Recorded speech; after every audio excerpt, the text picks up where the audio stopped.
Okay.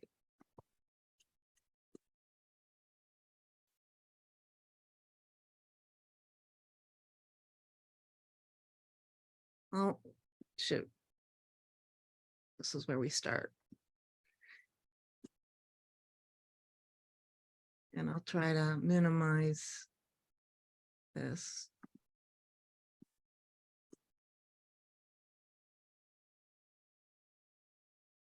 Ted, if you could play co-host if anybody tries to come in. Okay. All right. So I'm gonna make this smaller, put you on the side. Okay. So for Dearborn, Chicago Photo Forum presents and now it won't go forward. Oh, Adobe and AI. I created this today, which we'll talk about later, but I was pretty blown away by what you can do here. So some of the things in AI we have been using, but we didn't know to call it AI. Selections being one of those things.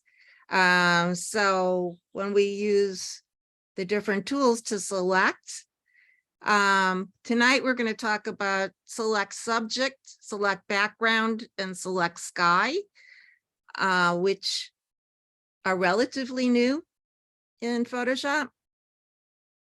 Generative expand, which is what it started to call it today.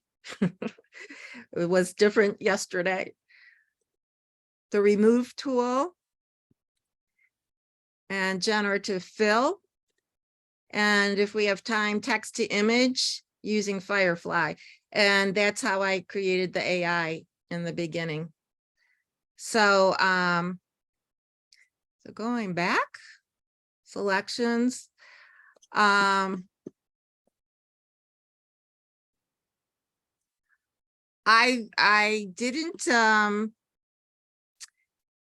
didn't create examples for some of this first view because I guess I figured that's simple and I just didn't think about doing it. So let me see here if I can.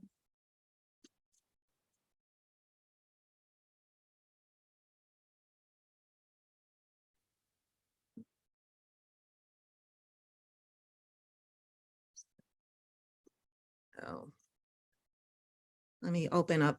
I have several Photoshops here. This is Photoshop beta. By the way, how many of you have downloaded the Photoshop beta? Okay. Well, I did, of course. right. Everybody else is on mute. They probably answered one way or the other. Well, raise your hand if you have. Oh. I have not, and I don't intend to.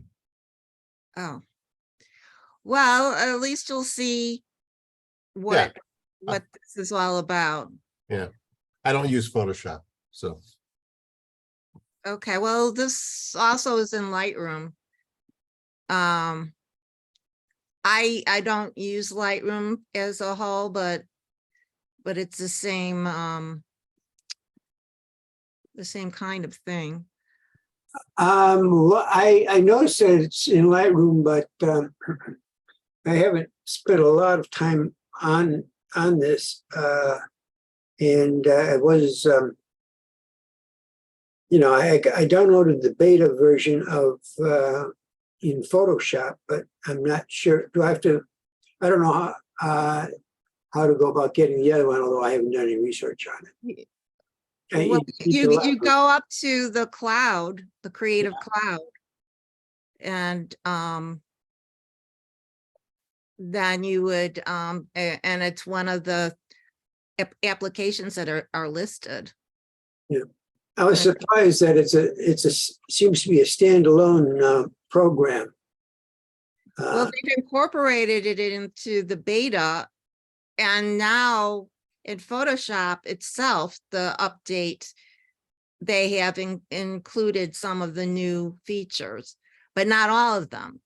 No, what I mean is that I can sign into my regular Photoshop, and which doesn't have the AI, and then I can sign into the beta one, but it's like it's two separate programs, the beta Photoshop and the regular Photoshop. Right. So Yeah. you need to have Photoshop to use AI? Is that what you're saying? We have elements, we don't use Well, Photoshop. they probably will include it in Elements eventually. As I said, it's a beta, so this is new. And they're adding it as recently as today. So, this is a big deal, and there's a bunch of competition. Like if it first was in OpenAI, they had what was called DALL-E. I don't know if you've heard of that. DALL-E, Midjourney, and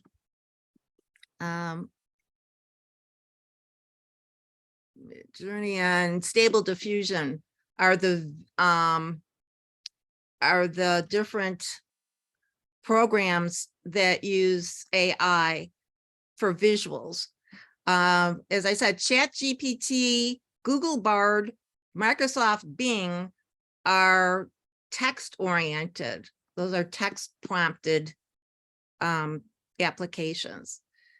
So anyhow, oh, and these are my notes to myself just to go over. But as far as what we've been using AI for, if you use Topaz at all, although we're going to be talking about Adobe today, Topaz AI sharpen the denoise and gigapixel. Gigapixel is the algorithm which enlarges your photo, and it doesn't lose much at all. I mean, they can enlarge it 4 times, 6 times. So if it's, I don't know, if you have a 16 by 20 and you want to make it into a very large mural, you can do it with gigapixel. On1 software has the same kind of thing. It's called resize, and Photoshop has it to an extent also. You can change the size of an image, but I don't know if it's as good as the other programs that are dedicated to it. So here I picked this horse. So if I want to select the horse, I go select subject. And look, it selected the horse in one click. Now that it doesn't happen all the time in one click, but in this case, it knew the horse was the subject. Well, actually, there's a little bit that it included of the frame of the door. So then what I would do is go into my select tools and probably take the quick selection tool. By the way, if you have any questions, please ask. I mean, we're a small group. So I would use the option key, or the alt key on a PC will take away from the selection, and I would remove that bit. Actually, there's a little bit of black here too. So then, I mean, this is extremely useful. So for the selection, then I can take the selection and I can make it darker or lighter. So let me get you over here so I can see my tools, and you can see the tools too. Come on.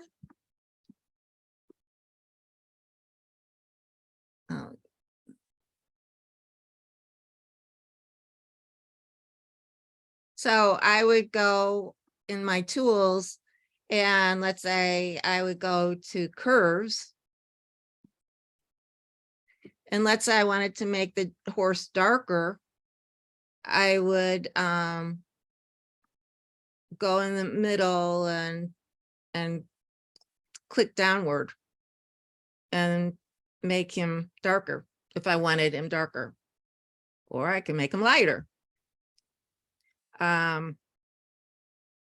But I mean, if you don't know about, I mean, you can also do selections without select subject. You can use your select tools, but this is streamlined. So it gives you a quick way of selecting your subject. Now, let's say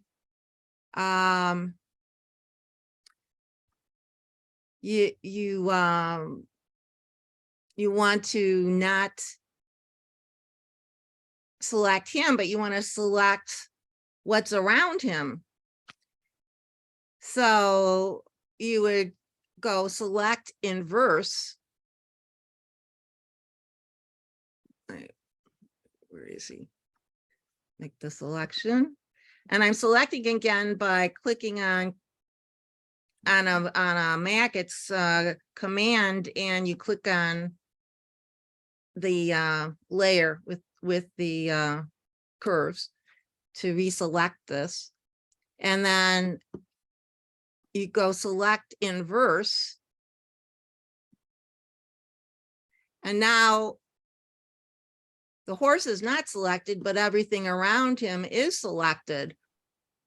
So then you could do anything. You could add a color. You could, I mean, we could, I could make the background darker, let's say, and do the same thing with the background. So I would go back. Oh, where's my adjustments?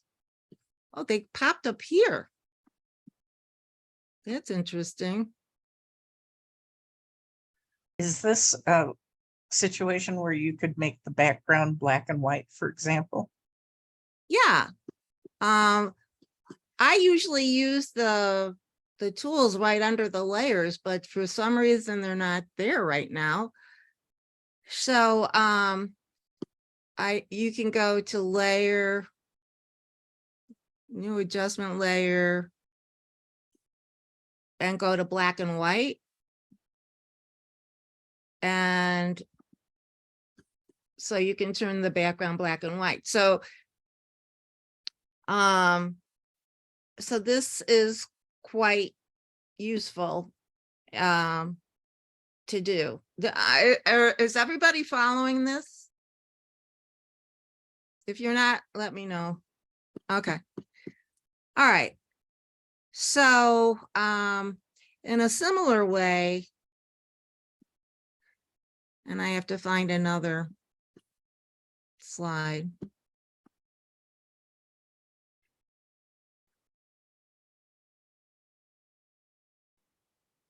Yeah.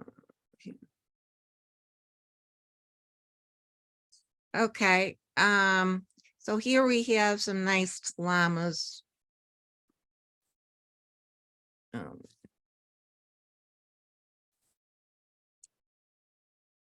And you can select just the sky. So select sky. And it thinks, and here it's selected just the sky. And again, you can, and I don't know again why these tools aren't shown. Of course, I'm in the beta version, so maybe they've changed where the tools are. But let's me go to image, adjust, and cues. Well, let's see.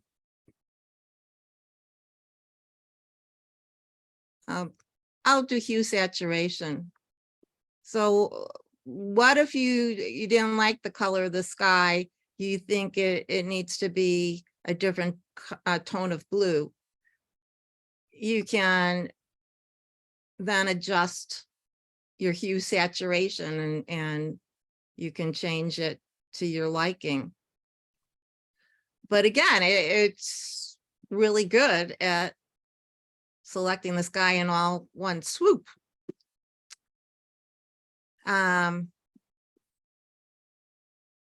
So that's your select tools. Now, sometimes, you know, you've got the tree branches going into the sky and it makes it a little bit more difficult. And you have to work with that. But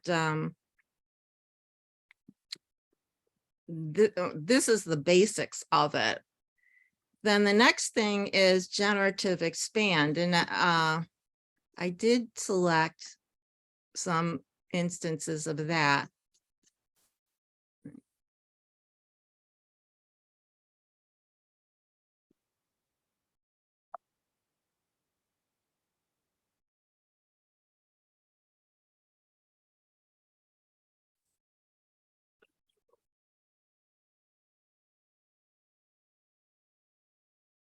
So generative expand.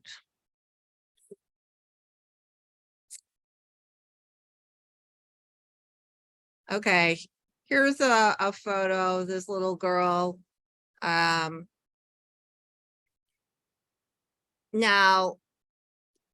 maybe I wouldn't bother with it so much because there are several flaws in it. But I would probably, right now, this went into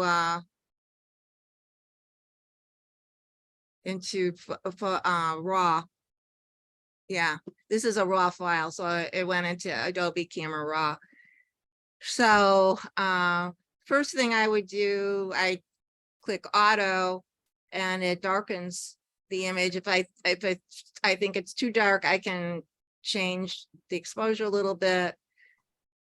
And I might, because she's out of focus somewhat, I would work on the clarity. And also I might try dehaze. And there's also a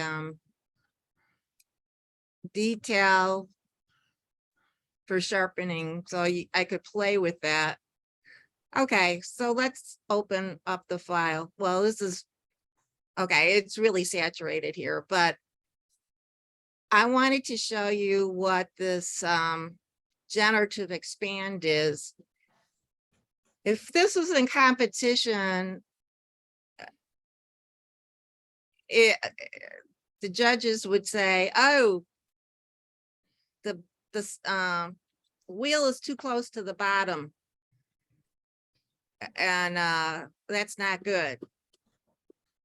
So in the Photoshop beta, and I'm sure it's coming soon to regular Photoshop, if I wanted to extend the sidewalk,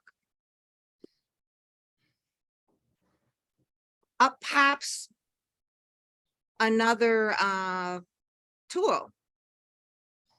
It says, would you like to generate? Now, if I say yes, it will generate what it thinks the rest of the photo would be. So I'm going to say yes, generate.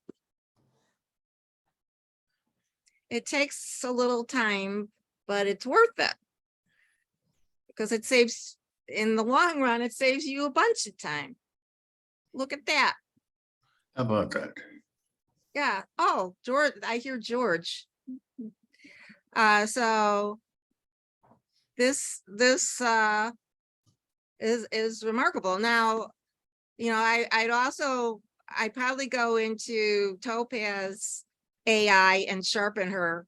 So then it would be a perfectly acceptable image. But wait, there's more. Okay, Okay, some labs have been using that when they make canvas prints.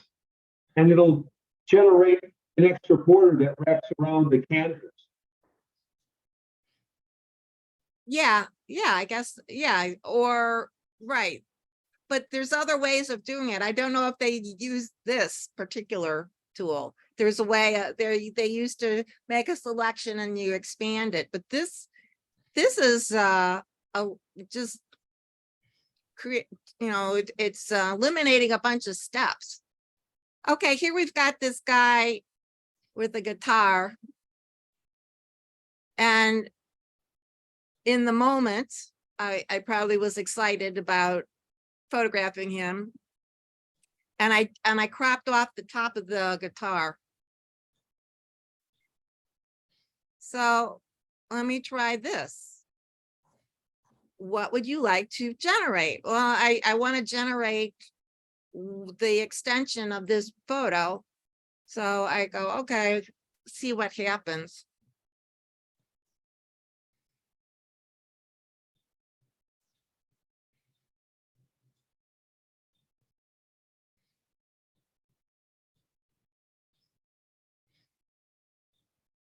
It created the top of the guitar. This is something, if you tried to do in Photoshop, it would take a little while. Yeah. Yeah. I'm going to save that one. Okay. Well, so showing its usefulness for me,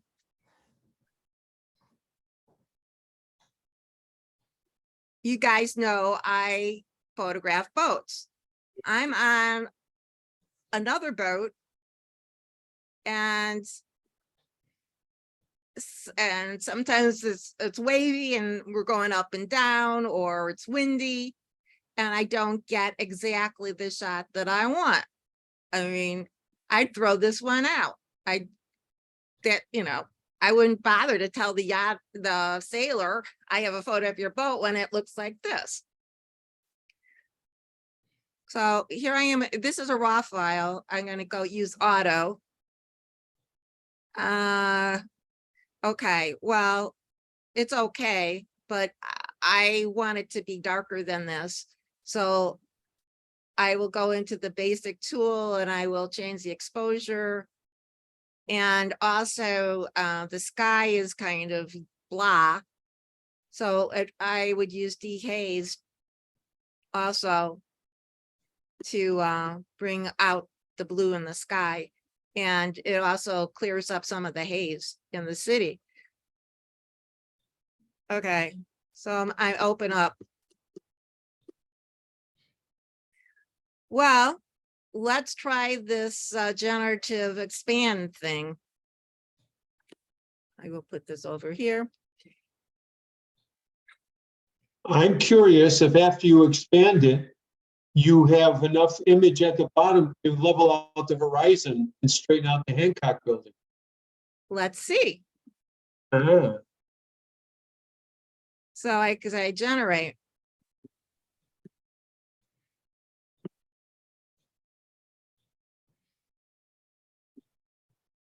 You can play music or watch TV while it's doing this. What do you know? Look at all the water. So now I want to straighten the horizon.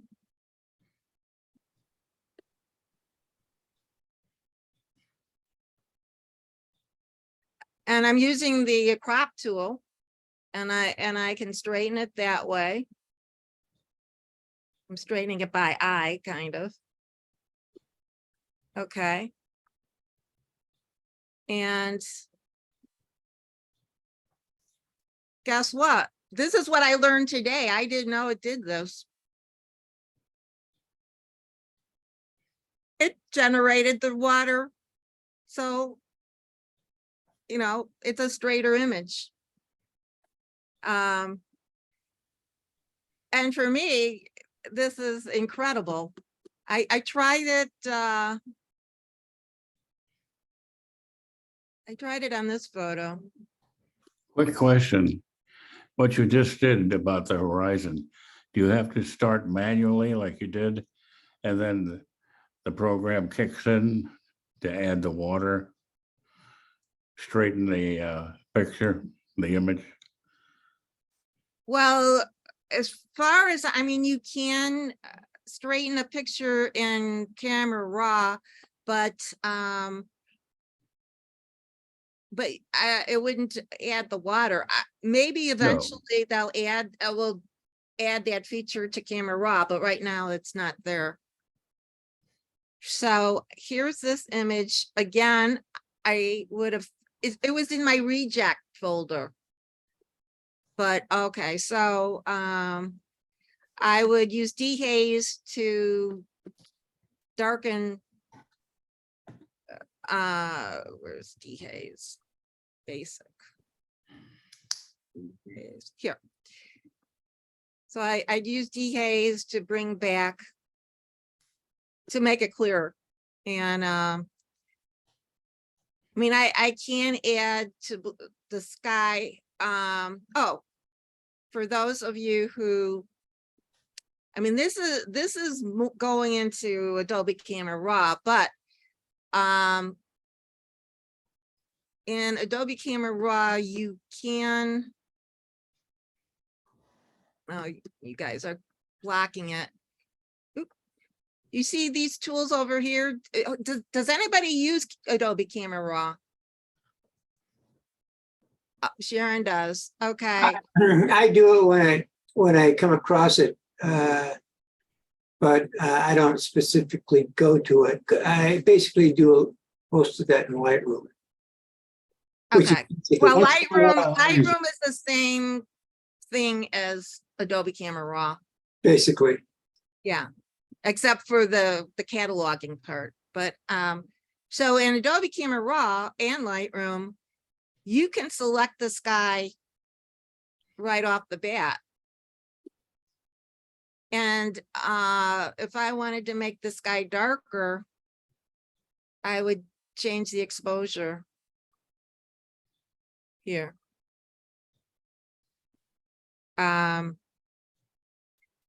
Let's see what else I can do. Well, let's dehaze the sky more, make it more dramatic. And you can see in black and white, it would make the sky a lot more dramatic using this dehaze. But at any rate, I'll open up the file.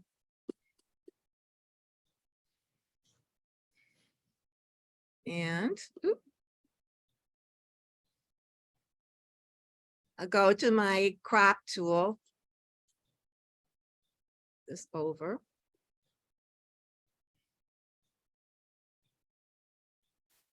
And say generate.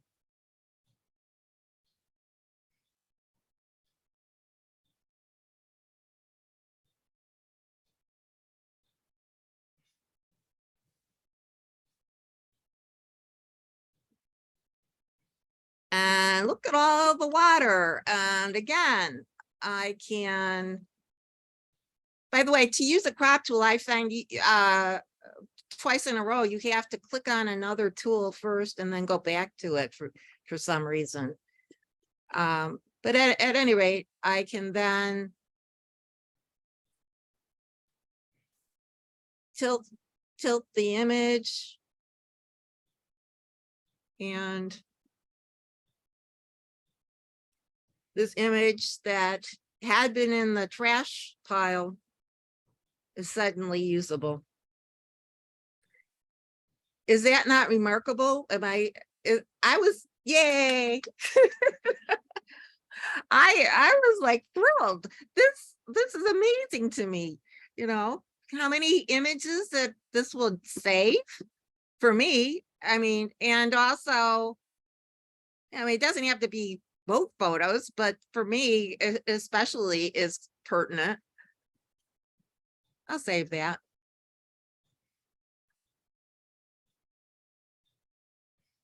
Karen? Yeah. You've got there's a small sailboat with a blue sail on the lower left hand. Yeah, Could you get rid of that and have it generate the rest of the building? okay, you're jumping the gun here, but. Oh, I'm okay. sorry. Okay, never mind then. That's okay, that's okay. Layer, layer, new layer. Come on, I layer, just thought you were through. Okay. new layer.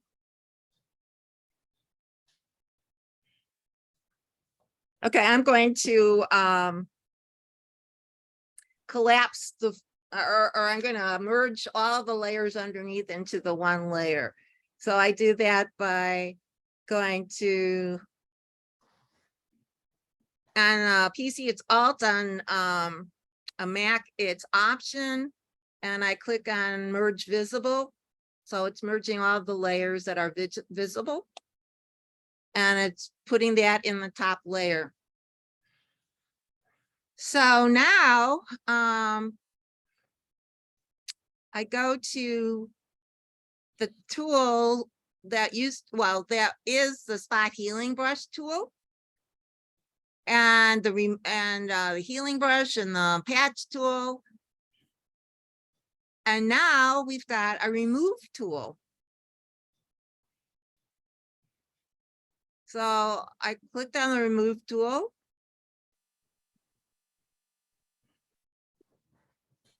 And don't want this sailboat in there. Goodbye, sailboat. That's it. So that's a pretty nifty thing to have. We will do more things with that.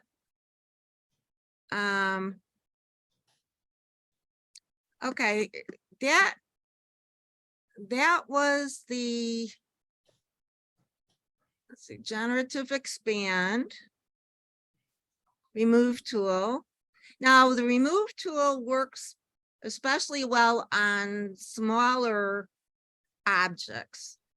If you're going to work on a large area, we will use generative fill tool. I guess I didn't do another remove tool. Do you need to see another example or should I go on? Example. Okay, let me go into my, oops, wrong thing. By the way, they changed bridge too.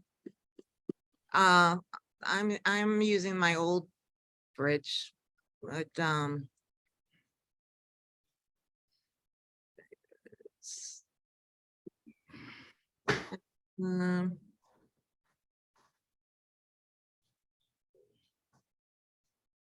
don't know.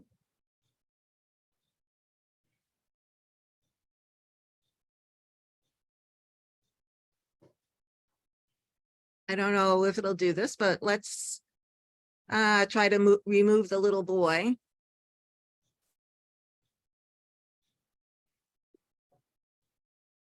So I go to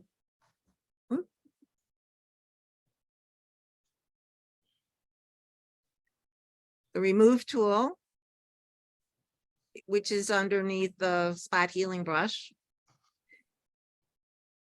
And oh, okay, so I click on the layer, this layer I had made darker. And so I'll paint the boy.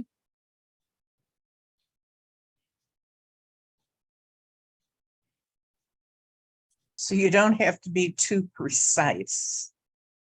No, he's gone. Is that not something unbelievable? It's like, It reminds me of the old days in Russia, what do you mean? eliminating people from images that These people are no longer living. Oh, well, let's, if you got State a, mandate. if you get a divorce and you don't want your ex in your pictures, it's a good way of getting them out. Right. But you have to work on the memory too. All right, that's something else. Well, okay. Now, you just remove the child with the remove tool, is that correct?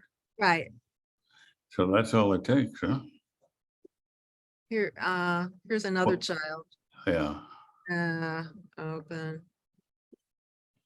This is from my China photos when I went over there in 2007. So remove tool. I make it bigger so it'll cover, more. You use the left and right bracket tools to enlarge and reduce the size of a brush. And With face recognition, you could probably batch process your whole wedding portfolio. I didn't catch that, George. What? With facial recognition, you could probably batch process and eliminate, your husband out of all your wedding photos. Yeah, you can. Well, I don't know about batch processing yet, but so it left a little bit of a residue, so I would eliminate that. And maybe I'd finesse it, but in essence, And she's then gone. the She's fingers, need to sharpen the fingers. Well, this is a low res file, and I haven't worked on it. Okay. This is just for demonstration purposes. It is possible. Oh yeah, you could you make a selection and you sharpen the fingers. Easy peasy. Let's see, planes. I mean, it works on other things too. So, And this is what got Steve McCurry into big trouble with National Geographic. oh really? Well, but Yeah, he got fired by National Geographic because they found out that many of his iconic pictures were manipulated and altered in just this manner. Yep. well, that was before these particular tools came out, but yeah, I mean, there were other ways around it, but this is it's streamlined. Yeah. So goodbye plane. Yeah. You can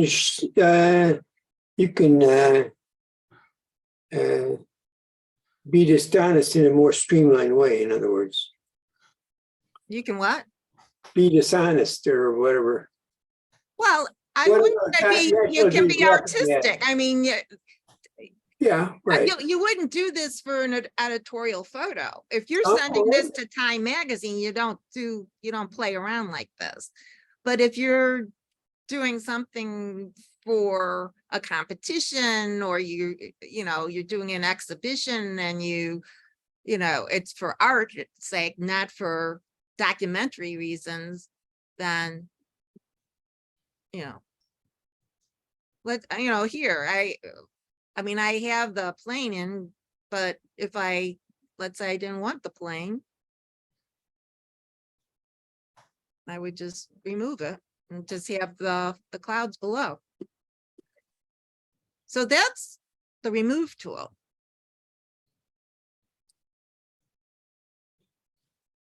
The next thing is the generative fill. Now, this is exciting. I mean, it's already exciting. This is out of this world, literally. So let me just AI photography. Generative fill. Okay, well, you can see some of what I did already, but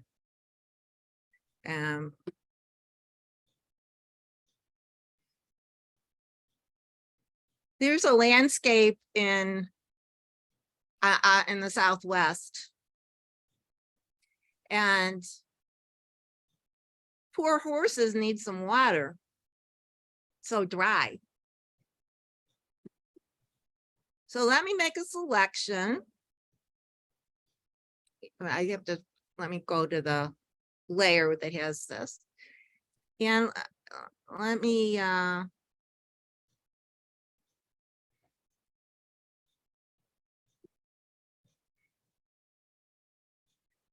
okay, well, this generative fill is more than just extending the image or part of an image. You can also give it a prompt, what's called a prompt. So I'm going to say, here I have a selection. I'll say pool of water with reflection. And now I'll click generate.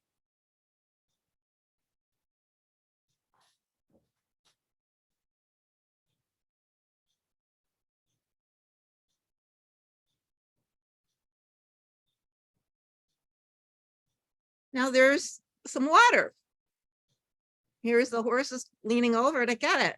Now it creates not just one pool of water, you get 3 choices. So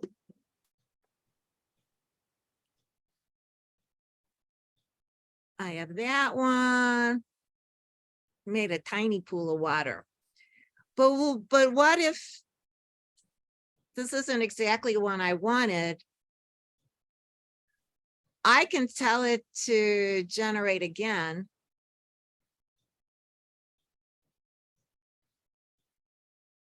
And sometimes you have to do it many times before you get something that you really want. So it's created 3 more. Karen, where did you type that in? There was a text box. Do you see this thing here? This? You see that? Yes, yeah. So I don't know if I can make it bigger.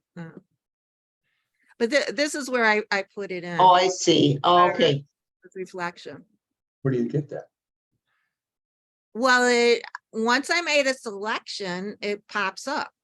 Oh, And so, you know, it's reflecting the grass, it's reflecting the horse.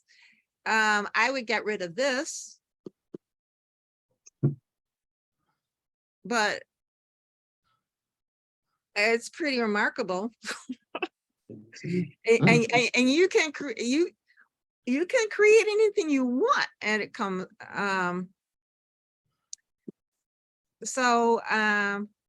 here, wait, let me do another thing here.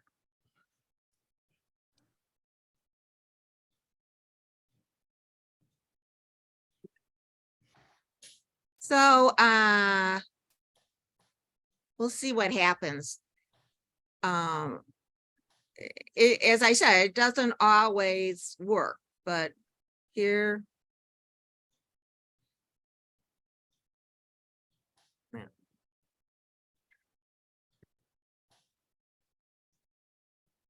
Okay. Okay, here it popped up again. So I'm going to say,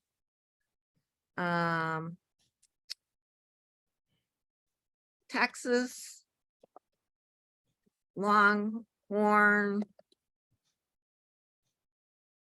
cattle. Generate.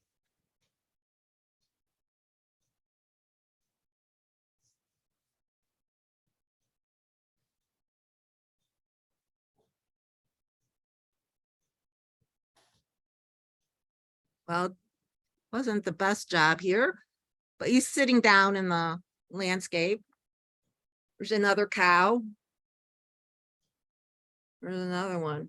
So let's say I didn't want them seated, then I would amend this and I'd say Texas longhorn cattle with horns standing. Generate.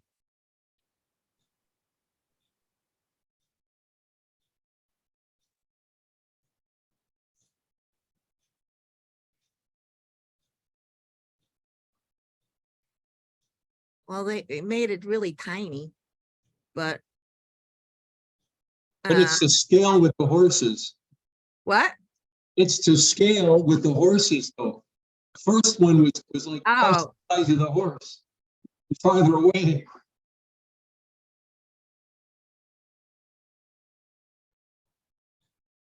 so I like that one more, let's say. So I would keep that. So I'm not sure how this works as far as if you can enlarge it. Let me see.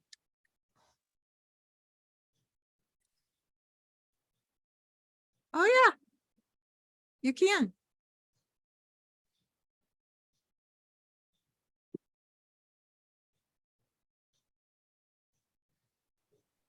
Okay, here.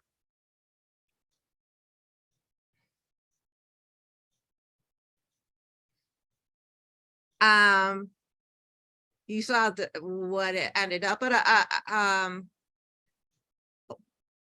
what I did is I created an oval.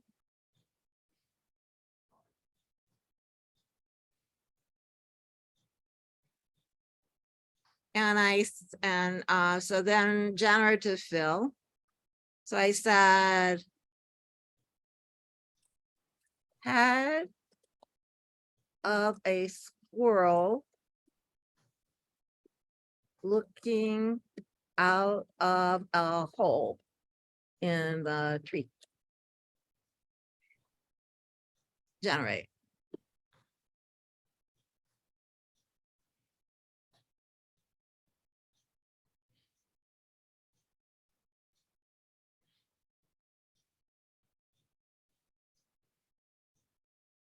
So it came up with a white squirrel that has, well, his ears are brown. There's a black squirrel. No, I don't know what that's a weird looking thing. Oh, that's a cutie. And wait a second. That's what I had created before. And that was the cutest. So you're surprised by, what happens. Mhm. Now this, I like this a lot. I would probably, I would make this oval more looking like the bark of the tree. But, like, do you have any comments on what you're seeing? All right, in the lower right, the different images of squirrels. How was that generated? By what I just did. That these are different layers. I generated this 3 times. So So- on the bottom, we have Right here. Is this what different you're colors. talking Yeah, about? that's what I'm talking about. Yeah, these are at first, well, no, the first time, right, no. I guess I erased the one layer. Oh, wait, no, wait a minute, was this layer? Yeah, this was the first layer. I didn't, it created squirrels, that were, it wasn't, their head looking out of the hole. Oops. Aaron, could that question be partly answered by saying that the AI searches like the internet and all its images to present options to you? And if you don't like them, it searches for more images. It's not like drawing a squirrel. It gets it off the internet. And then Well, it's more than that, because in some cases it's taking part of a squirrel from one picture and part of the squirrel from another picture. It right, has but been trained on millions of images that are on the internet. And a couple of these platforms are in trouble because they took their images from like Getty. Getty is suing because the makers are not getting any compensation for the use of their images. But it, as I said, it could be a bit of this and a bit of that, and it's using its intelligence to form these pictures. But that's part of the controversy. It's taking artwork created by real people, even if it patches together different parts, it's still taking what other people photographed, other Right. images, and Right. it's presenting them to you to try to match your search words, something that you would like for your new image. But this is, it's just searching around, coming up with the ideas. And then if they don't quite match what you like, you rewrite your instructions, and it searches again for more stuff Right. that satisfies what you're looking for. Yeah. So here's my favorite. Anyhow, Adobe is different. They trained their AI on Adobe images, and when people uploaded to Adobe images, they gave permission. They probably didn't know that they were giving permission for this, but the terms and conditions were such that they gave, oh, I didn't want to say that. They gave permission. So they can't sue. Okay. But Getty, but they gave the permission to Getty. They didn't give the permission to this organization to take it. I think that's the point Getty's making. Oh, right. But with Adobe, these photos are from their stock. So here, talking about vintage cars, I photographed this car in a museum on Cape Cod, and it's obviously in a museum. So here it has select subject down here, so I can just select the subject. And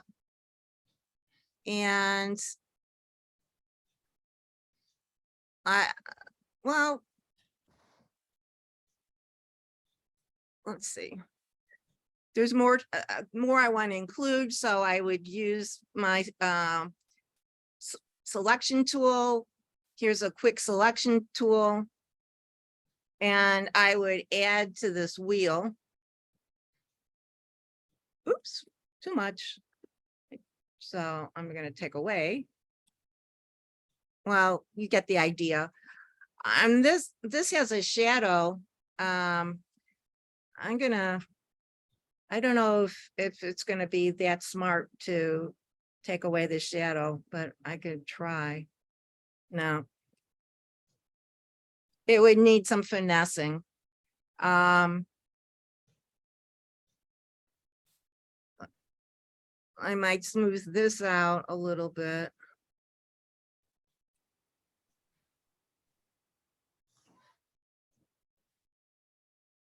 Okay, we'll see what happens.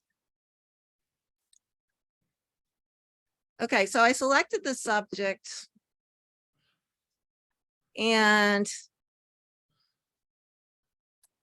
I hit generative fill and it says, you know, I can ask what I want.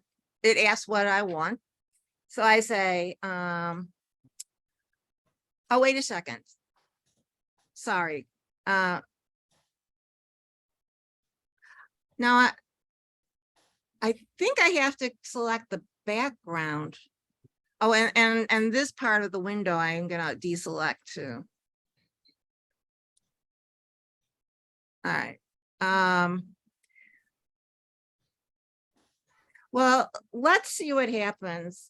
I'm gonna say car in on a road. I put this car on a road in the Middle West.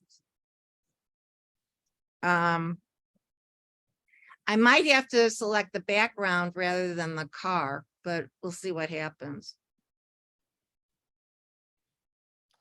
Can you move the front of the car? You can see the headlamps and the grill work. Can you move? What do you mean move it? Yeah, no. Oh, so that's not what I wanted. Yeah, but I'd like to see the front of the car, you know, bringing it more to the left so we can see the front. Well, Headlamp. I don't know how to do that. Okay, But okay, so it recreated the car and what I wanted to do is recreate the environment it's in. So, let me try this again. Select inverse to select the background. And I get this tool again. So I'll say, oops.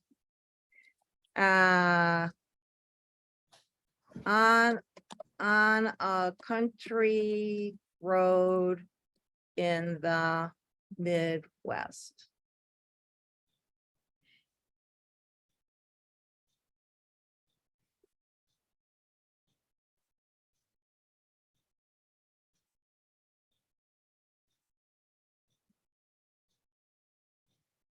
Not too shabby. And then, I mean, I can use the remove tool.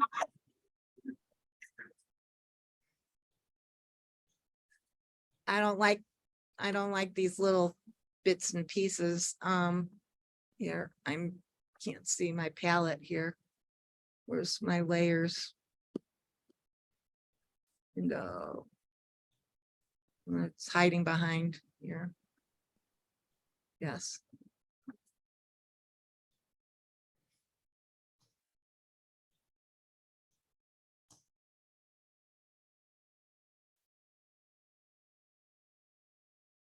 So as far as I know, what I would have to do now, I'm doing this on my own. I don't know if this is the way you do it, but I would I'd merge the layers together. So I'm merging the visible, and then I would take that remove tool that we talked about, and I'd remove this, the different pieces or whatever. So, and you can, your other tools are good too. You can use your clone tool if you're not happy with something. But this certainly gets you in the ballpark.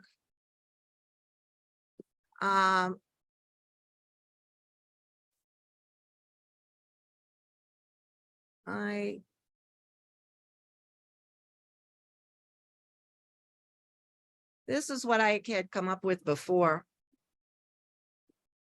And what I was amazed at, to the detail that it figured out the lighting there's like holes in the car or in the structure, and it let the light through to the road. I was like, I don't believe this.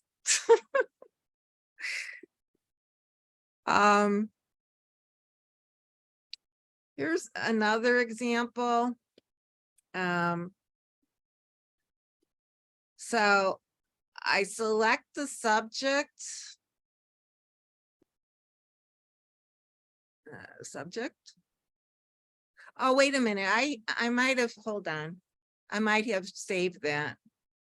Select, load selection, see if. Yeah, ring of people. I had already selected the people, so okay. So then the generative fill prompt comes up, and I go select inverse because I want to change the background. And I'd say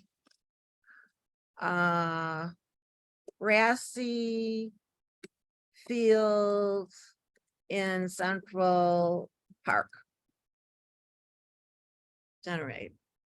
This, by the way, is in the Guggenheim Museum. And this was a class that was sitting on the floor when you walked in. Oops. What did I do? You didn't reverse the, I didn't reverse the subject. Oh, select. I thought I had. So okay. Grassy green field in Central Park.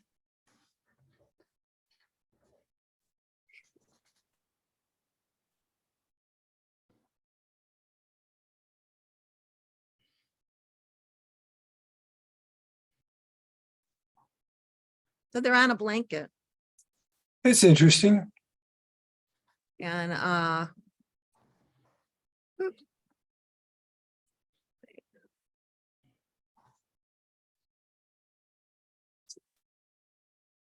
I'm trying to see the other options. But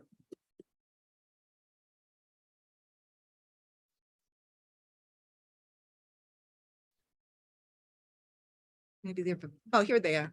They were hidden behind that. So Variations. variations on a theme. Pretty cool, eh? Then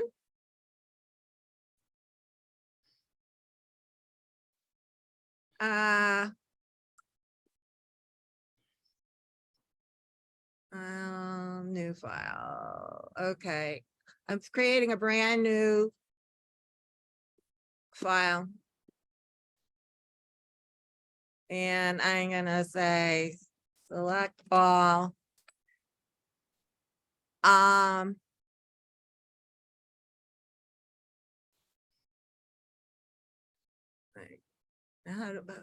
How does this work? I did, oh, it's the prompt came up, but it was hidden. Okay. Yeah. There's a way to pin this prompt, pin bar position. So I'll put it up here so you can see it. So generative fill, I created a puppy reading a book.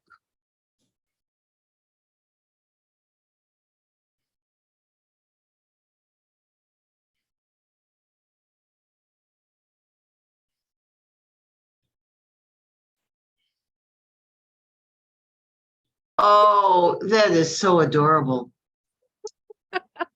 Oh, It's not a photo though. but they're not your fault. Yeah, no, it's all, So I didn't do it. I just created the prompt. yeah. But That's taken, what was it called? That's taken touching up, you know. There used to be photographers who would touch up photographs. This is taking it to a new level. yeah, but then I had, you could specify, and I did, King Charles Spaniel puppy reading a book. Let's say with Spaniel puppy with granny glasses reading a book. See what happens. This is like going to a stock photo agency and using one of their photos. Except that you're using it, not a computer. That's the big thing. Yeah, And it doesn't exist. This doesn't exist. like right. this. That's I can give up. the Oh pen. my gosh, they're so cute.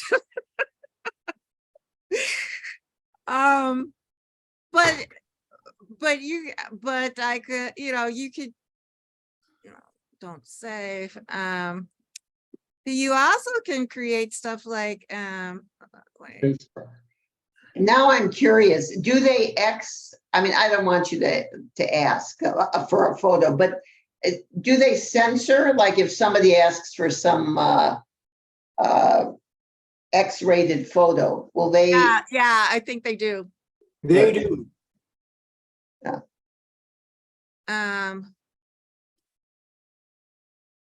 Where's my? Karen, would it be correct to say that what you've done tonight, the different images, there's no need to have a camera anymore? You just go and request some kind of. Oh, I mean, I want, well, the thing is, for me, yeah, I still need my camera. But this is going to eliminate jobs for photographers and illustrators Mhm. because And ad agencies can create storyboards. They don't, they don't need the photographer. Right. So this is a photo that I had taken of the Pride Parade last year. And I created what did I do?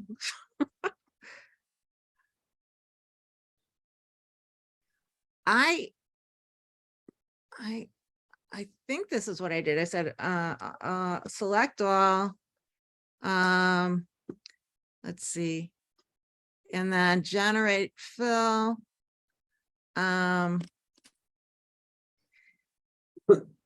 And I, colorful,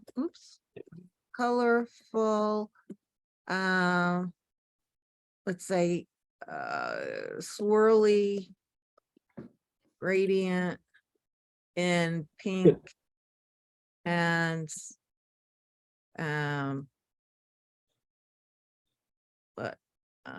what would contrast, and light purple. Generate. But you didn't select the letters. So No, it I will didn't. blur the letters. Hold on. Well, actually, so what I could do, I mean, it would have made more sense to select the letters and then select the background, but I can, at this point, I can change the opacity, and I can make a mask, and I can have the letters shine through. So the mask would be to go back to the layer previous. I would use a black mask, and it conceals the layer that I'm on, and let's say I would just use it to, and this is rough. Let's say I'm just using it to delineate the pride. Oops. Well, no. Gosh. You're on crop tool now. Oh, shoot. B, brush. Okay. Thank you.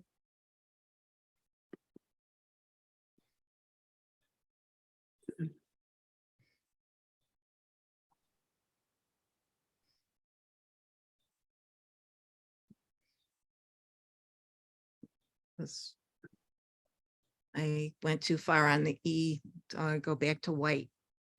Okay, so then when I, oh. I might have been, maybe I didn't do this right. Let me, it says opacity is,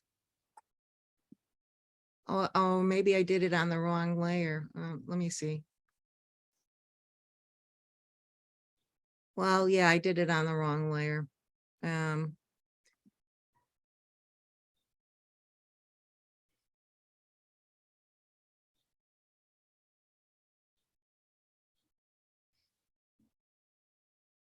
The opacity was only 8%.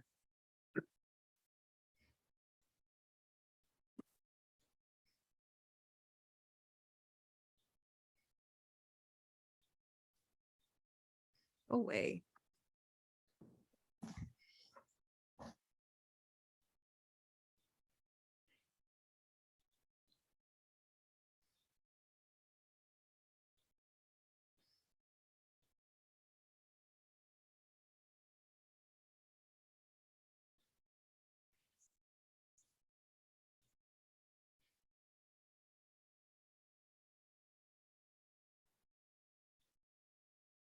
So, I mean, this can just give you some ideas of some of the things you can do. I ended up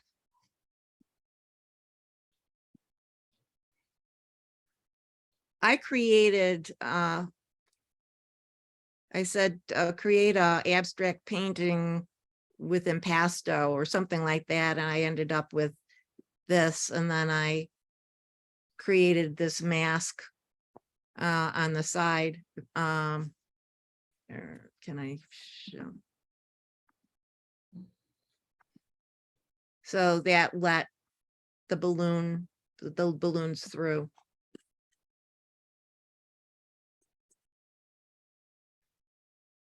And on this example, I started with a sculpture and I just created a colorful background and like that. And then I used the blend mode and I said darken, and it let the sculpture come through.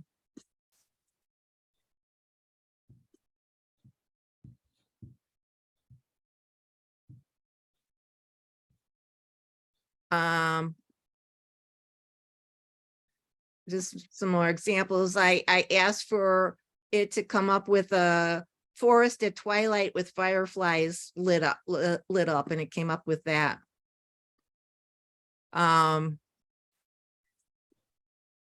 Here I had this picture that I took in Las Vegas, and I didn't like the fact that you saw these seats because it was in a theater. So I used generative fill. Here, I can make it bigger.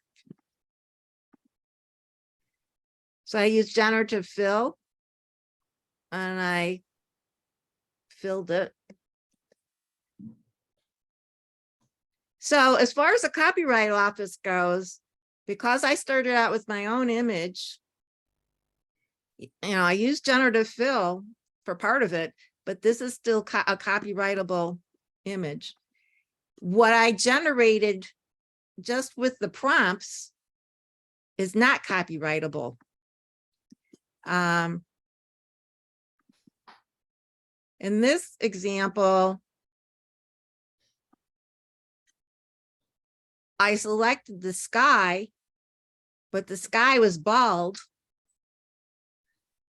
So I asked the generative fill to give me a cloudy sky. And there it is. Now, you can't do this for CACA, but if you have your own cloudy sky, you can slip it in and, you know, We don't see any clouds. Oh, they're there. in here. I mean, before and after. Before, after. Just a side, if you ever want to use it, I would darken the pathway too a little bit. Okay. Well, I kind of like it light because it catches your eye. True.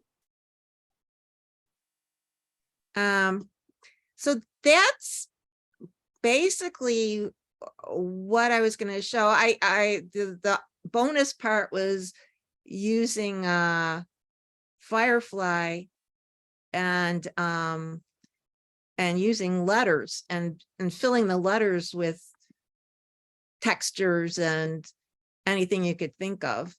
That's how I got this tonight, which I thought was pretty remarkable. But I can show that, or Ted, did you want to show your example? Well, I've got two examples, and I just I was going to show them if possible.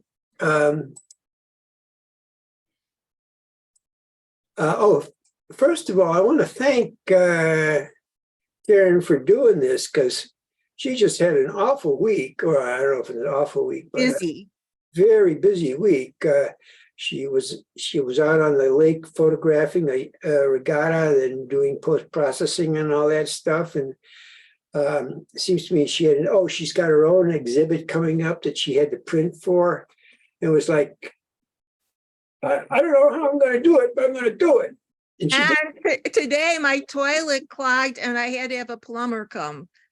Right in the middle of everything. And I was planning to prepare for this, and here he came. So yeah, it was a hectic week. Okay. Let's see here. Okay. I was flying over Montana during my vacation last year. It's almost a year now.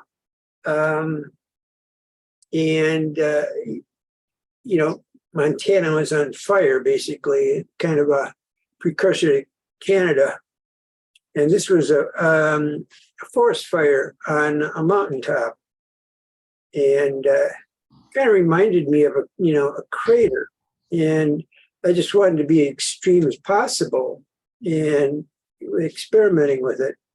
So what I did is I said, well, what if the mountain were hit by a meteorite? And so that's what I had him do. Let's see. So this is the raw picture, which is an awful picture. But it's the sky was, I don't know whether this was glare or just general smoke. The whole time, the Montana was just, you could actually see the smoke, kind of like what it was in Chicago.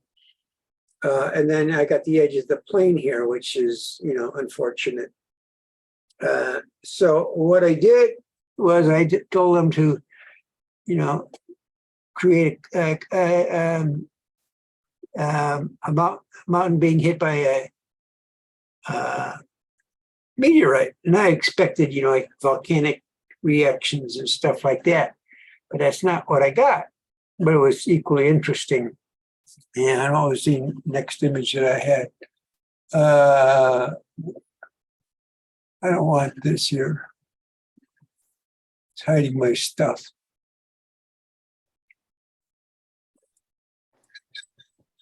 Put that down here. So the next one was my obsolete one. And that's what I came up. Got sort of a crater. I still had this thing, the edge of the airplane showing, but it looked like an ancient crater with filled in with snow. You know, realistic. Can't blame them for that. Got what I asked for. Then I took. I wanted to get rid of the airplane, and so that was B. And I basically created a selection on the window and told it to expand or something to that effect. I wasn't really taking close notes because I was just experimenting. But as you can tell, it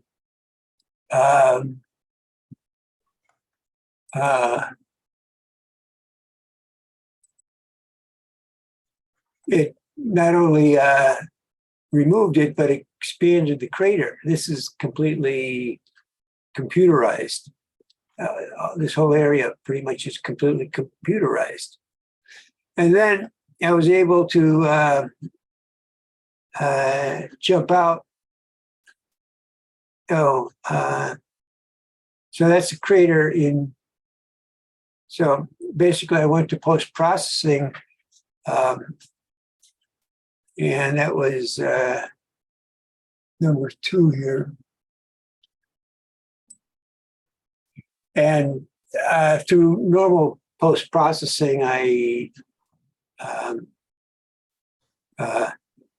dehazed it, probably sharpened it up a little bit.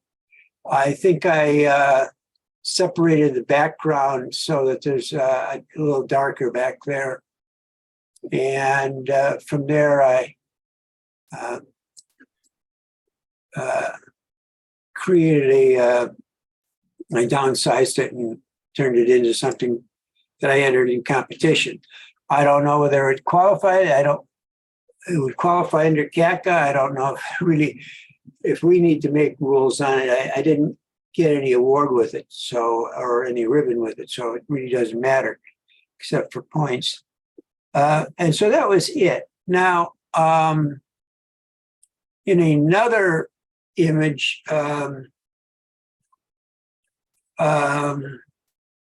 I was playing around with people, and in one case, I said, substitute this woman for a man. And what I got is 2 images, a man and a woman. And in another case, and we're recording this right now, so I don't really want to show it. I tried to do a nude. And I'm going to jump off here because I don't want to. Okay.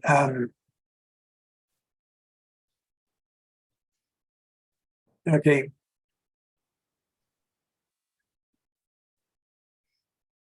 Basically, okay. I had a image. I used to take these seminars. Former President Lazarus had access to a 400-acre farm, and he would have maybe one or two times during the course of a month of the summer, he would have a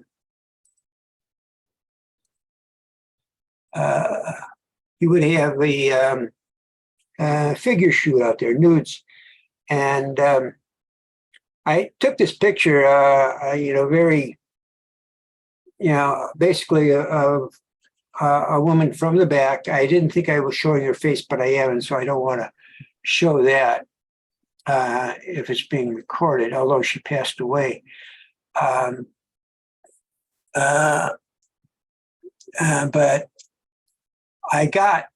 this is what I got. I think I asked to colorize it. And what I did is I forget exactly what I asked it to do, but I basically put her in negligee. That's not what I wanted. And later on, I tried it again, and I just said, took the regular picture, which was black and white, and had it. I said, colorize it.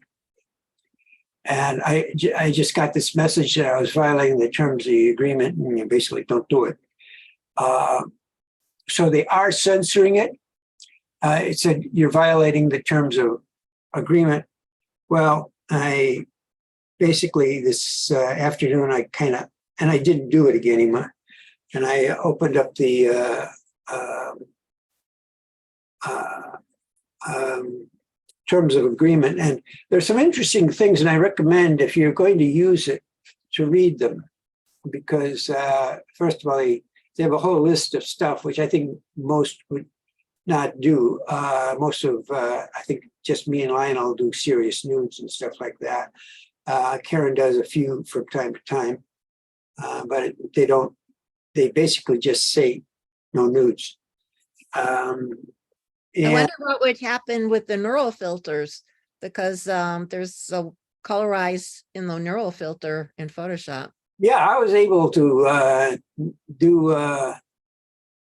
I got a ribbon from one. I got an award last month for something that I knew that I neuralized, but this was for the beta. All right. And another thing that I think, Karen, you should, I would recommend everybody read those terms of agreement. And it's in simple English, and it's not, 5 pages of lawyer speak. It seemed pretty straightforward, although I kind of skimmed through it. But one of the things is that what we produce from these beta things are for personal use only, and there's no commercial usage of that. And so that's something you may want to do. And they also they say that they're going to disable your thing if you violate their terms of agreement. So that's something that, you should read it and follow the rules, and probably like that if you're going to jump into it. And I suspect most of you aren't going to do anything that would even accidentally violate their terms. I'm just weird, I guess. With the beta, some of the things that are in beta, they incorporated in the regular Photoshop. So in that case, I think you could use it. But a lot of the other things, it's beta, it's experimental. Yeah, and since it is I bet you what's going on is that since it is experimental, they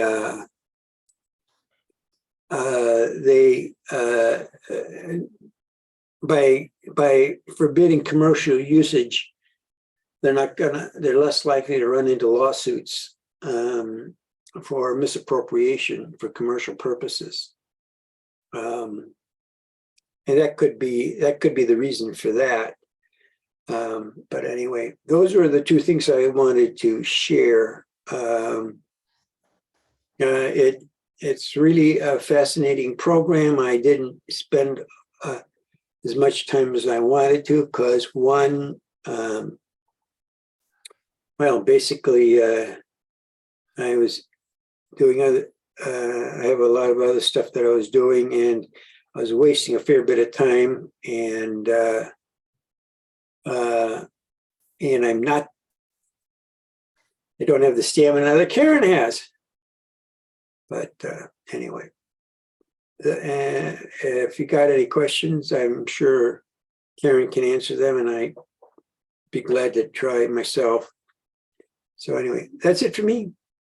Okay, well, I had one more things I could show you. I don't know how useful it would be for you. It's using lettering and adding different images to the lettering or textures. So I thought, I just saw the first thing. In fact, I was very impressed with your AI there. And there was another one in the example that Photoshop had, the beta had, and I'd be interested in it. okay, I can show you if it's still up here. I'm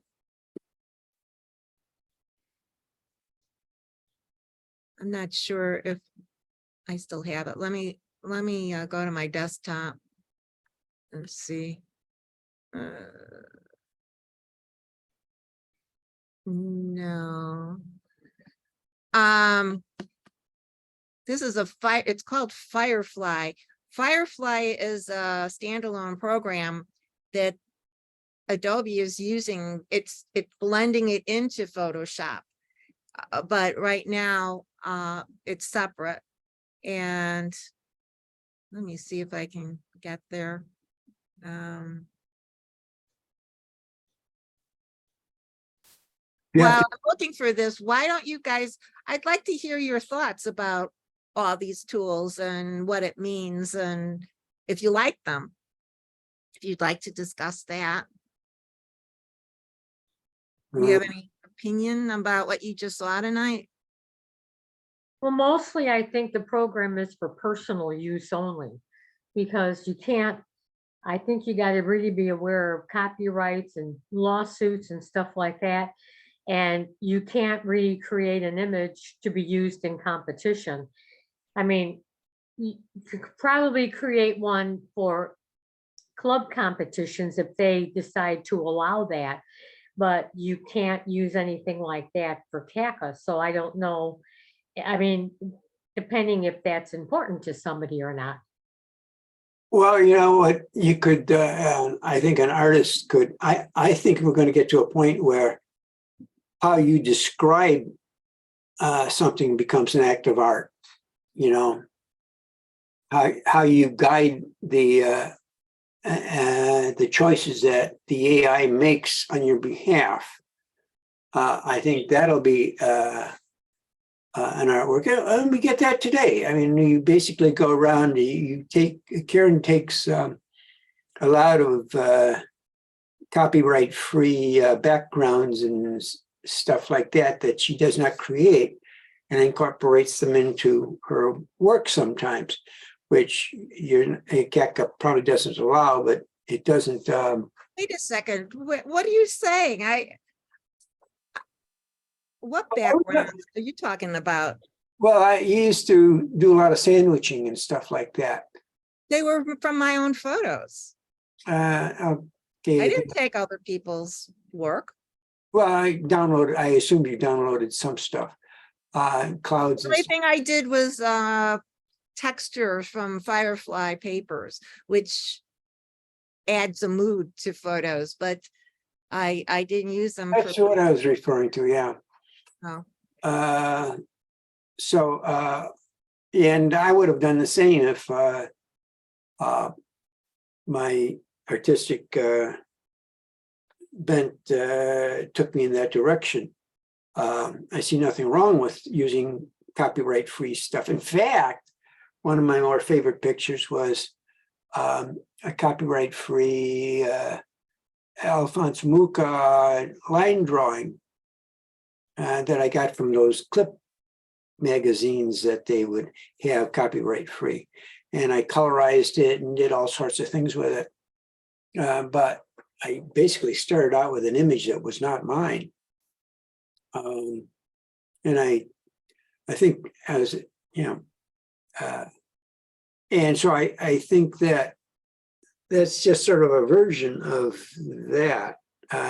And that the choices that you make as an artist from what is generated from the AI will be the thing.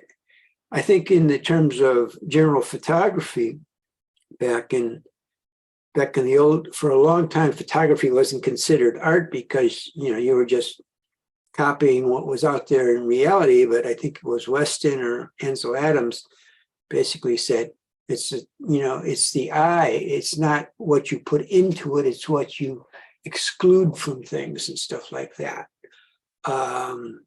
Whereas in painting, everything in the painting you put there.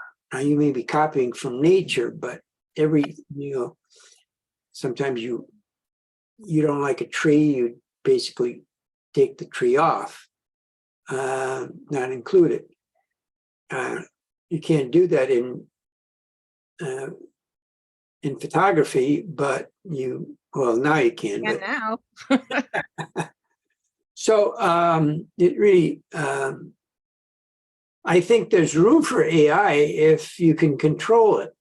All right. And the big fear is that the AI is going to outstrip the intelligence of human beings and eventually come back and just relegate us to their slaves and stuff like that.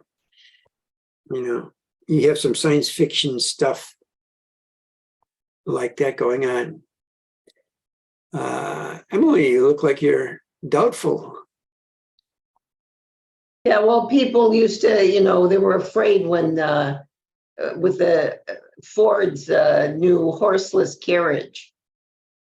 That people would go out and start having romantic relationships out in the woods and stuff like that, and destroying morality and stuff like that. That had never happened.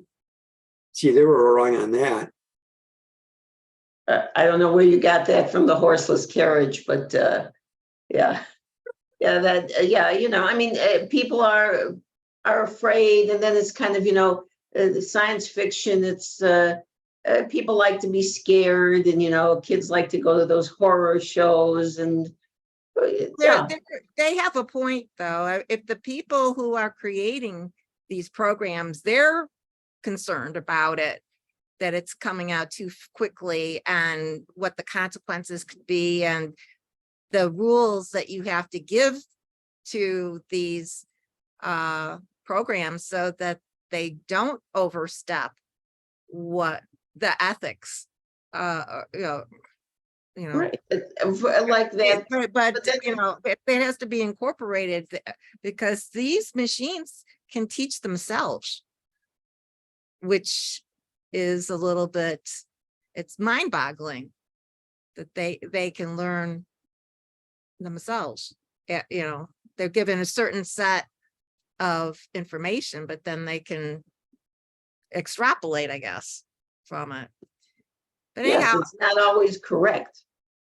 But then it becomes too the person who uses it. Like if that's an adorable picture of a squirrel.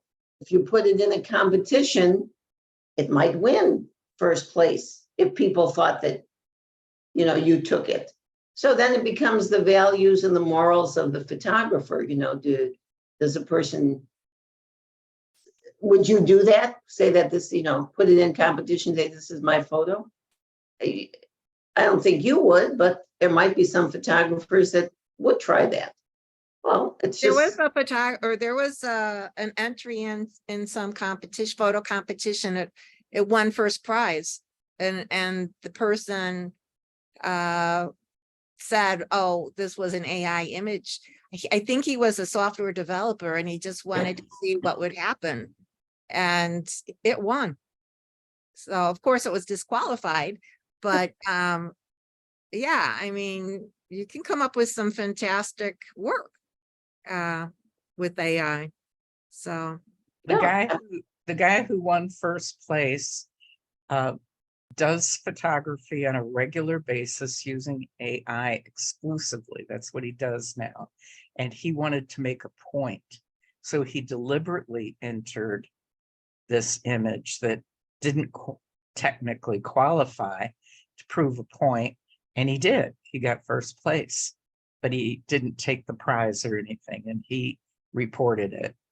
Right. But this is what we have to be aware of and understand, that in this wildly, fastly changing environment, there's a lot of people who are going to be cheaters.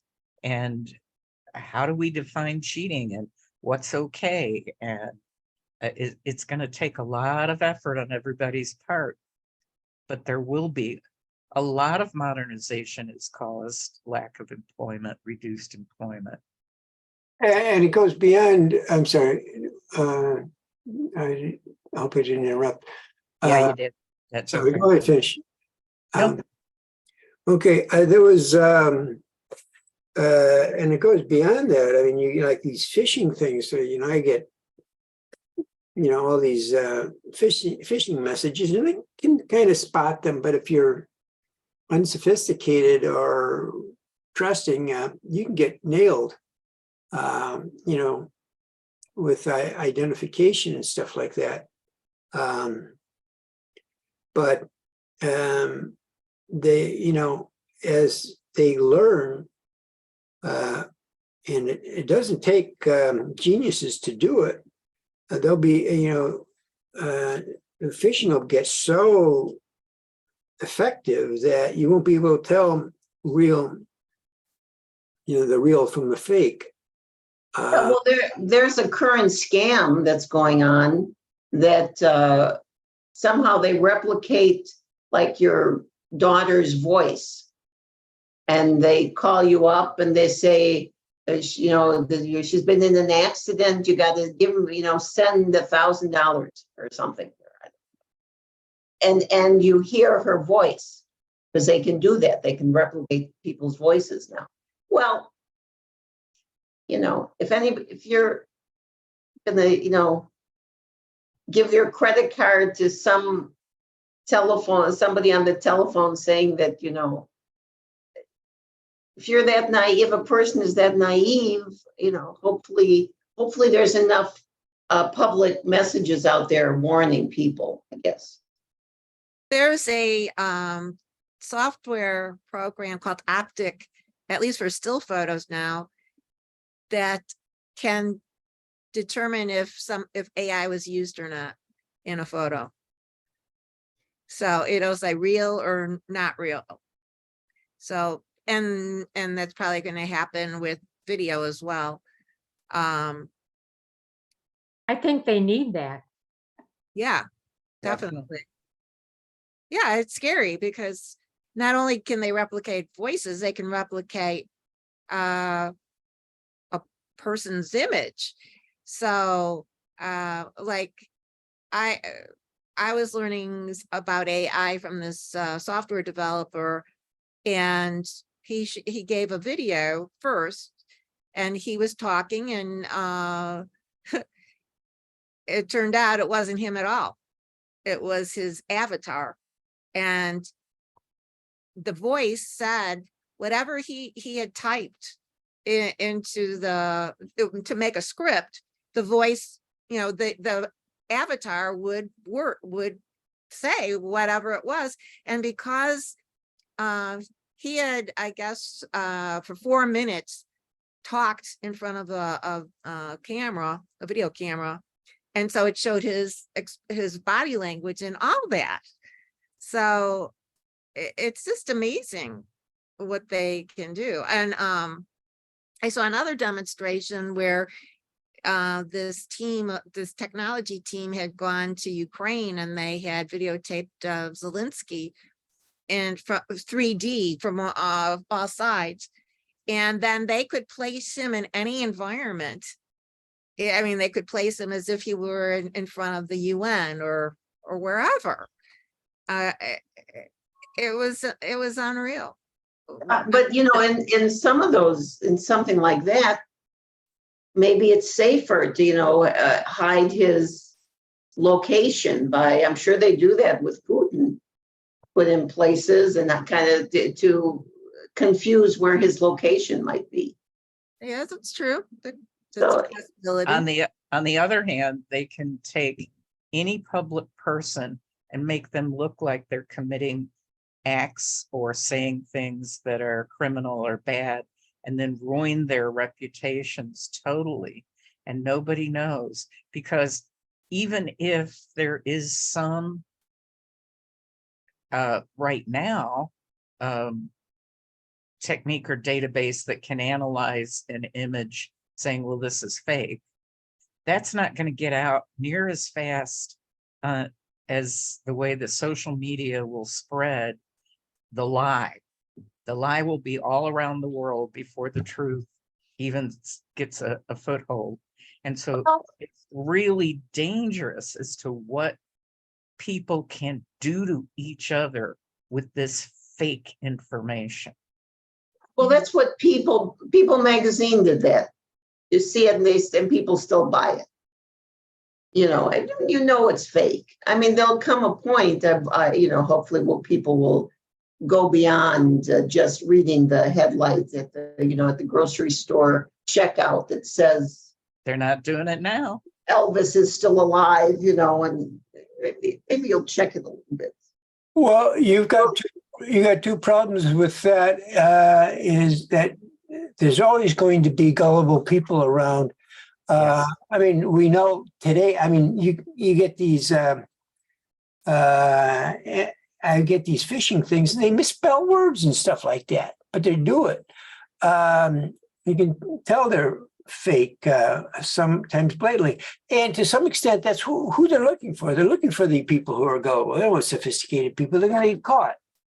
Well, they Yeah. caught my sister, that scam that this is, it's a telephone call from Social Security, and she gave them her bank account information, her birth dates, her Social Security number, everything, because she believed that the person on the phone was, because they scared her. They said that she hadn't been responding to their communication, and there was this big increase that she was eligible for, but she had to confirm her information, and she gave it to them. She gave that person everything.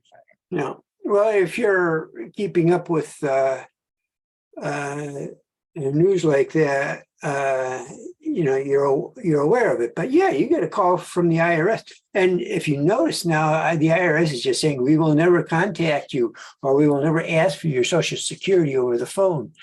And they're actually taking steps to prevent that from happening. But yeah, you get a lot of. Medicare is the same way. They'll never call you. Medicare will never call you. They'll Right. notify you by mail, or you can call them, but they'll never make a call to your house. Yeah. But If- you've got to be aware of all that stuff. Yeah. Well, plus Right now I'm getting, she had heard some of this stuff. She knew better in some, but they were incredibly good at this persuasion. And luckily she called me after she hung up to say, I think I just did something wrong. So we got to the bank in time. They had already tried to clean out of her account, but she doesn't have an online presence at her bank. And that it required 24 hours because it was a small bank. If she was banking at Chase or one of the big ones, they would have already created the online account and emptied it. But because the rule was that it had to wait 24 hours at this little bank, we were able to save her money. But I mean, she knew better and did it anyway, is what I'm saying. well, The, she doubted she doubted her information that, they wouldn't call her for that, Well, she thought twice about it after the fact, but After the barn doors were open, it was too late. Now all her information has been sold all over the internet. She's getting all kinds of trouble from it. I mean, her Social Security number Well, we changed her bank account and everything, but it's all out there. One moment, one slip.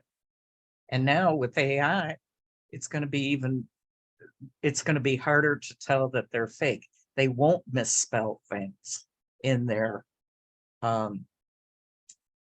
phishing emails. They'll just, some guy in right now, it's a lot of foreign people in India or Africa or something, and they don't have English grammar. Well, they don't have to anymore. They'll just make it look very professional. It will sound real. It'll be harder and harder to pick it out.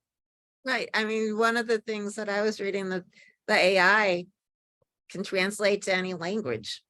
So whatever you write, you could, have in Swahili if you wanted to. And you can give it dialects. Amazing. All Well- right, now that you've frightened me, good night, everyone. Good night. Don't give any information out. I can't believe it, how do I believe that the information's reliable? I'll have Don't to think believe about it. anything. Yes, What you do, George, is you left. Basically say, let me call you back. And you basically call a number that you know. It's what's bizarre is I spend a lot of money on LifeLock and I'm afraid to use it because, what if I click on something and it's fake like LifeLock and I give them all my information. So I'm basically wasting my money on that. Well, I'm just gonna quickly show you this Firefly. So I started, this was, I just added Chicago photo. This was part of what I had Fort Dearborn Chicago photo forum, but it was too small. But you can add all kinds of different backgrounds. And this is brand new kind of stuff. This is denim. Where is this? You download? This is part of Adobe. It's Firefly. And if you're subscribed to Photoshop, you have access to these? No, I don't know about that. If it's Photoshop, I mean, I'm a subscriber to the whole thing, so but I mean, I just want to show you what's out there. And wait, you're covering up stuff, so wait, let me try to move this.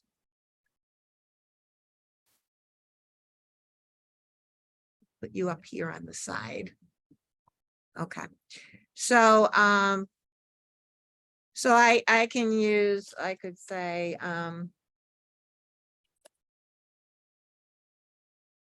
Emily, and then I could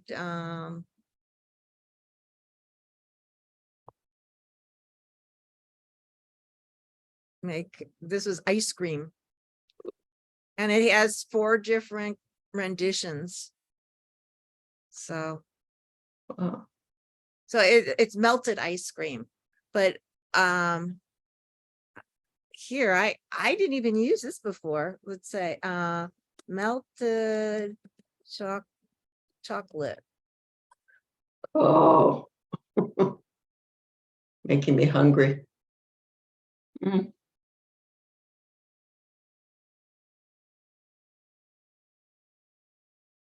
And you can use different fonts. I don't see the font right now, but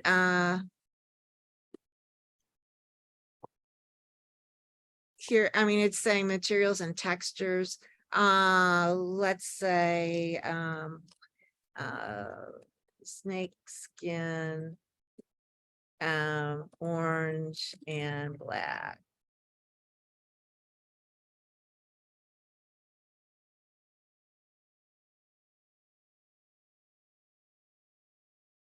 So if you're making posters or invitations or, Wow.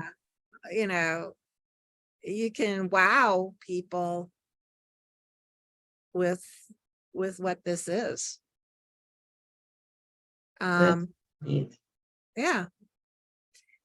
Oh, let's see. No, somewhere in here it says the font type, but I'm not seeing it.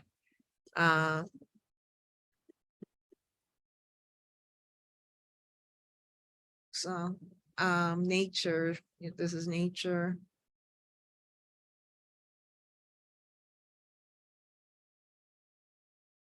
So if you're having a party, you know, maybe want to do something like that. Anyhow, Oh, something to know about.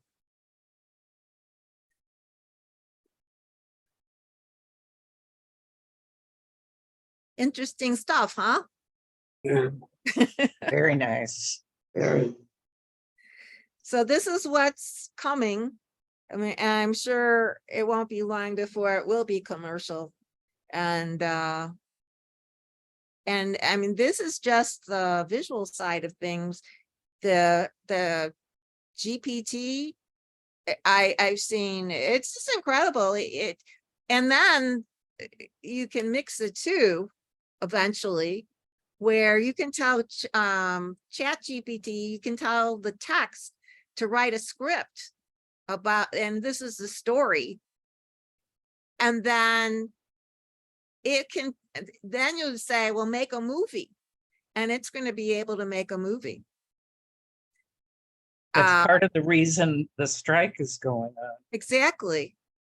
Yeah. And I've seen a program where it'll have people like models, let's say, and you don't want to use the model because you don't have a model release, but you want to use it commercially. You can just have AI create a person's face. Person doesn't exist, but everything else, the body language and all. Well, you got to be careful with that. In theory, I think there've been court cases to that effect. Is you don't have. You can, a person can be identifiable even without their face sometimes.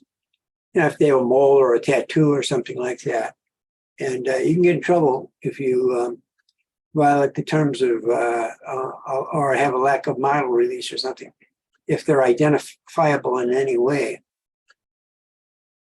One of the reasons for the strike right now is that the small actors, like background actors, are really worried because their contracts are such that they'll be hired for what, $100 day fee or something, and for that particular movie. But then the producers, whoever hired them, can use their image in perpetuity without paying them another dime. Right. So they'll just put fake background people in and not pay them, just because one time they appeared in their movie and got paid. Hmm. And so that's why this is dangerous. They need these new rules, but they're having to, put their livelihoods on the line and go on strike and not have income for months trying to deal with this. And people are like not taking this seriously for the danger that it poses. They need the backing of average people because it can happen to us. Well, it's going to be taking a lot of jobs away, period. But then, Yep. and there'll be some new jobs created That's in technology, but I don't think yes. it'll be as many as what will be taken away.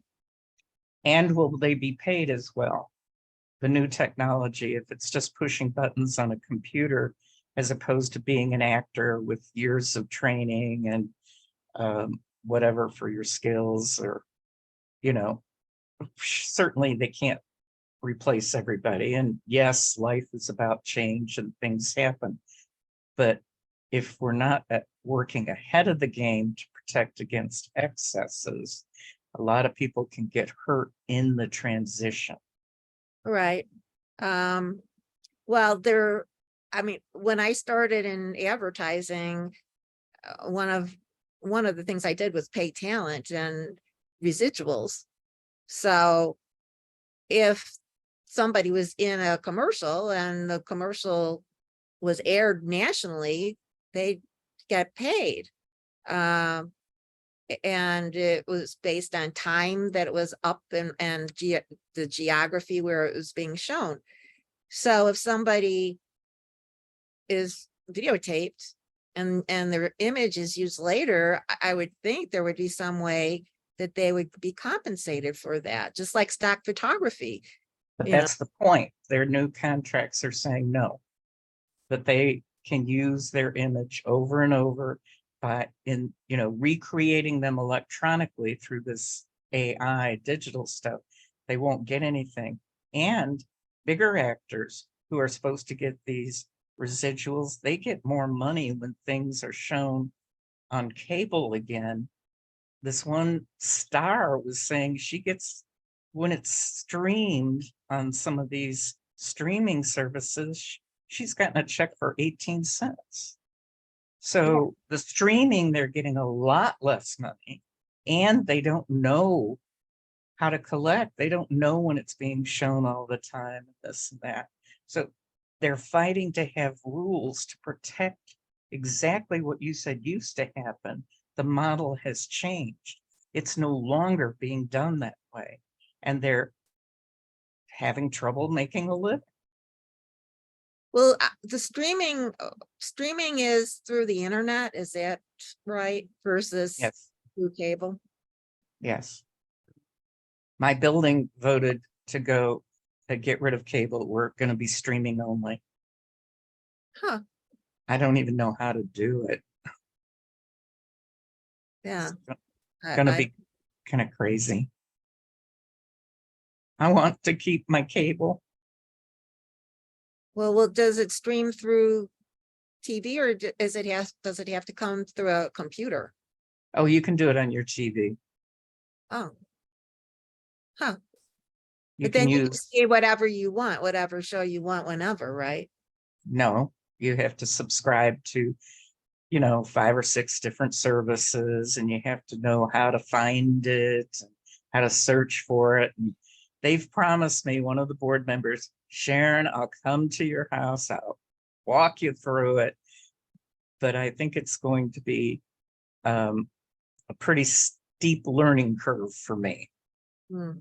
I mean, I do use Netflix and Prime, but it's hard to find what to watch or to know what to watch. And I'm being told I'm going to have to subscribe, get newsletters and word of mouth, what's good to watch, talk to other people. What are you watching? Well, what are you watching? And there's hundreds of different things out there, a lot more choices, and it can be cheaper. We're going to be paying $25 a month for internet only. Hmm. And we'll have to pay that to the association. But then I can pay for Netflix, Prime Video, Disney, all the Paramount Plus. I can subscribe to Max. Well, all that's cable. That's all cable. No. Yeah, That's- the difference between cable and I've got that problem now. I'm streaming some stuff and I'm having stuff come in through via cable, and I get confused which is which. I want to change my stuff around, but I'm afraid I'm going to lose something important. Hmm. I interrupted again. Sorry. Well, at any rate, should I stop recording? Are we still talking about AI or should I stop recording? think you could stop recording. I don't know that Okay. when you show this again that people